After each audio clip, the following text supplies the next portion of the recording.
वार्ता आयोजित हुई है। थोड़ा उसे करने का उद्देश्य है कि कल जो माननीय मुख्यमंत्री हेमंत सोरेन जी की सभा हुई, जो पहली चुनावी सभा थी घाटशिला के विधानसभा के उप निर्वाचन में, कोयली सूता के मार्शल ग्राउंड में जो सभा हुई, उसमें जिस तरह से जनसैलाब उमड़ा, उससे कहीं ना कहीं भारतीय जनता पार्टी की बौखलाहट सामने आ रही है और कई नेताओं के उलझुल बयानबाजी और जो फ्रस्ट्रेशन है वो सीधे तौर पर नजर आ रहा है। इनके राज्यसभा सांसद आदित्य साहू जी ने कहा है कि मुख्यमंत्री महोदय ने व्यापारी वर्ग का अपमान किया है, उन्हें माफी मांगनी चाहिए।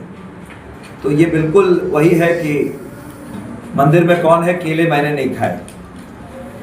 मुख्यमंत्री महोदय ने स्पष्ट रूप से ऐसे व्यापारियों की बात की थी जिन्होंने दशकों तक यहाँ की खनिज संपदा को लूटा है, जल जंगल जमीन को लूटा है, लेकिन उसका कोई भी लाभ यहाँ के स्थानीय लोगों को नहीं मिल पाया है। सिर्फ उनके व्यापारिक हित वो साधे गए हैं।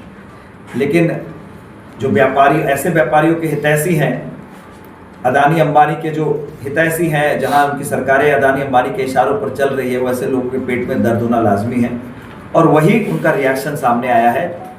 इसलिए ऐसे व्यापारियों के साथ जिन्होंने यहाँ के लोगों के साथ कभी न्याय नहीं किया, उसके साथ झारखंड मुक्ति मोर्चा कभी खड़ा नहीं होगा। ये माननीय मुख्यमंत्री महोदय का वक्तव्य था, लेकिन उन्हें जो समझ में आया उस पर उन्होंने अपना बयान दिया है। दूसरी बात, आज यहाँ पर उड़ीसा के मुख्यमंत्री आए थे और उन्होंने कहा कि झारखंड में कोई विकास नहीं हो रहा है, सारे काम बंद पड़े हैं, मैया सम्मान के नाम पर लोगों को ठगा जा रहा है। 10 साल पीछे चला गया। तो मैं उनके वो स्मरण दिलाना चाहता हूँ जिस राज्य की बागडोर कई दशकों के बाद वहाँ पर भारतीय जनता पार्टी के हाथों में गई है, वहाँ की जनता अपने आप को ठगा महसूस कर रही है। मिशन शक्ति जैसे महत्वपूर्ण कार्यक्रम, जो वो मैया सम्मान योजना की बात कर रहे हैं, मिशन शक्ति जैसा महत्वपूर्ण कार्यक्रम जो उड़ीसा में पिछली सरकार ने शुरू करवाया था, उससे जुड़ी जो महिलाएं हैं उन्हें 8 महीने से अपना वेतन नहीं मिला है।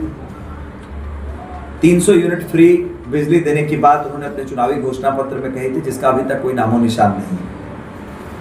3500 रुपये प्रति माह पेंशन दिया जाएगा, ये कहा गया था, जिसका कोई अभी तक धरातल पर इम्प्लीमेंटेशन नहीं है। तो कहीं ना कहीं जो गेम चेंजर सरकार बनाने की बात कही गई थी उड़ीसा के विधानसभा चुनाव में, अब वो नेम चेंजर सरकार बन गई है, जिसका नेतृत्व माननीय मुख्यमंत्री कर रहे हैं, जो यहाँ पर ज्ञान बांट रहे थे झारखंड में आकर। तो वो अपना राज्य को देखें, आत्मावलोकन करें कि किस तरह से जनता के लिए किए गए वादों पर पूरी तरह से विफल रही है उनकी सरकार। और तीसरा, भारतीय जनता पार्टी के एक नेता के द्वारा माननीय मुख्यमंत्री महोदय और उनकी धर्मपत्नी को बंटी बबली कहकर कहा गया है।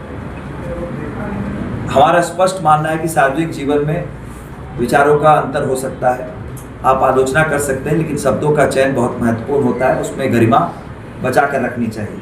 और ऐसी सस्ती लोकप्रियता पाने के लिए जो ऐसे शब्दों का इस्तेमाल करते हैं, उनकी ओछी मानसिकता ये दर्शाता है। मुझे शर्म आती है उनकी सोच पर।